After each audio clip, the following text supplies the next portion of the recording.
رسول اللہ صلی اللہ علیہ وسلم نے فرمایا کہ جب کسی بندے سے گناہ ہوتا ہے اور وہ اللہ کے سامنے ہاتھ اٹھا کے توبہ کرتا ہے تو اللہ فرشتوں سے کہتے ہیں کہ دیکھو یہ مجھ سے توبہ کر رہا ہے نا، اس کو یقین ہے کہ کوئی خدا ہے، کوئی رب ہے جو اس کے گناہ پہ سزا بھی دے سکتا ہے اور معاف بھی. حالانکہ ابھی اللہ نے سزا دی نہیں ہے، کوئی نظر بھی نہیں آ رہی سزا اس کو یقین ہے کہ میرا کوئی رب ہے جو اس گناہ پہ سزا بھی دے سکتا ہے اور معاف بھی کر سکتا ہے، تبھی یہ مجھ سے گڑ گڑا کے معافی مانگ رہا ہے. تو میں اس کے عمل کی لاج رکھتا ہوں. بہت سے گناہ کرتے ہیں، نہیں ہاتھ اٹھاتے اللہ کے سامنے، اور اللہ کو دیکھنے کے بعد تو سارے ہی ہاتھ اٹھائیں گے، تو پھر تو سارے اٹھا لیں گے ہاتھ، توبہ کریں گے.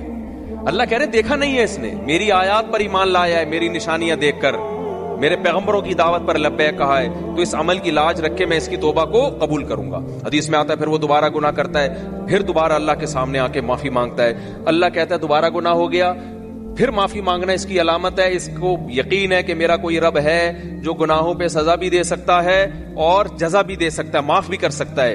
تو پھر یہ معافی مانگ رہا ہے. نبی صلی اللہ علیہ وسلم کی حدیث کا مفہوم ہے 70 دفعہ بھی کوئی گناہ کر کے 70 دفعہ توبہ کرے گا تو اللہ اس کے اس جذبے کی لاج رکھ کر اس کے گناہ کو معاف کرے گا. اس کا مطلب یہ نہیں کہ آپ 70 دفعہ گناہ کریں، مقصد ایک سمجھانا ہے کہ توبہ میں تاخیر نہ کریں. تو اللہ معاف کیوں کر رہا ہے؟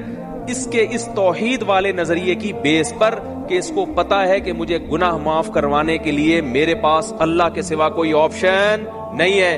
تو توحید اللہ کو بہت پسند ہے، شرک سے اللہ کو بہت زیادہ نفرت.